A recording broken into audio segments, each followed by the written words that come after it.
Beberapa tahun yang lalu, The Economist merilis sebuah artikel yang berjudul The World's Most Valuable Research is no longer oil, but data. Atau kalau diterjemahin artinya sumber daya paling berharga di dunia bukan lagi minyak, tetapi data.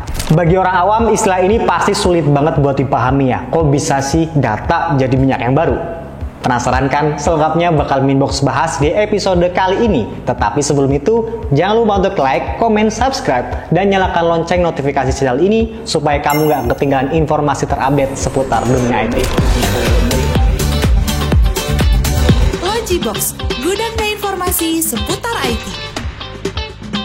Data dan minyak, meskipun tampaknya seperti dua hal yang berbeda, tetapi memiliki beberapa kesamaan. Salah satunya yaitu harus disempurnakan dulu sebelum digunakan. Kalau minyak nggak dimurnikan, pasti nggak bakal bisa dipakai. Hal yang sama pun terjadi dengan data. Kita nggak bisa menggunakan data segera setelah diekstraksi. Itu perlu diproses terlebih dahulu supaya layak untuk dianalisis. Munculnya istilah data is the new oil adalah sebagai metafora yang menggambarkan nilai data di dunia modern. Seperti minyak yang selama ini merupakan sumber daya yang mendorong pertumbuhan ekonomi, kemajuan teknologi, data sekarang dianggap sebagai sumber daya yang bernilai mendorong inovasi dan menopang pertumbuhan bisnis. Di era digital saat ini, data tersedia dalam jumlah yang sangat besar dan tersebar di berbagai sumber, seperti sosial media, perangkat mobile, dan juga website. Oleh karena itu, perusahaan dan organisasi harus bisa mengelola data itu secara efektif agar dapat memanfaatkannya untuk keuntungan bisnis mereka. Konsep data sebagai aset strategis sebenarnya sudah terjadi dalam beberapa tahun terakhir. Cuman, orang awam kayak kita itu nggak ngerti seberapa bernilai sih sebuah data. Contohnya aja kasus kebocoran data yang banyak terjadi di tahun 2022. Masyarakat kita malah pro sama hacker yang membocorkannya loh. Kita tahu nih, perusahaan teknologi besar itu sudah mengumpulkan data sejak lama. Kita juga tahu, dari tahun ke tahun, peraturan penggunaan data itu dibuat dan diresmikan oleh negara-negara. Sebab banyak banget yang berusaha untuk mengincar dan menyalahgunakannya.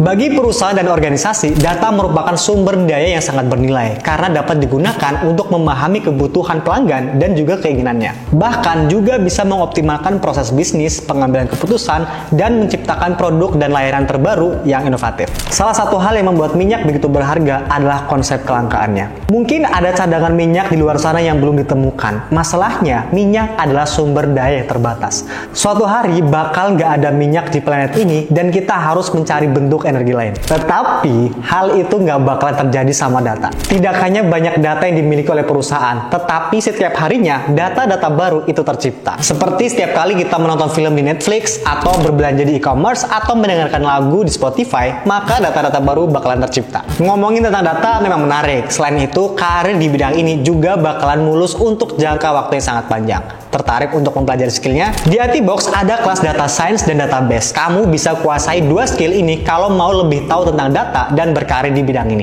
Selain itu, ada beberapa skill yang bisa kamu pelajari. Kamu juga bisa mempelajarinya secara fleksibel, kapanpun dan dimanapun. Jadi itu gak apa lagi, yuk daftar sekarang di itbox.id. See you in the next video ya sob. Bye.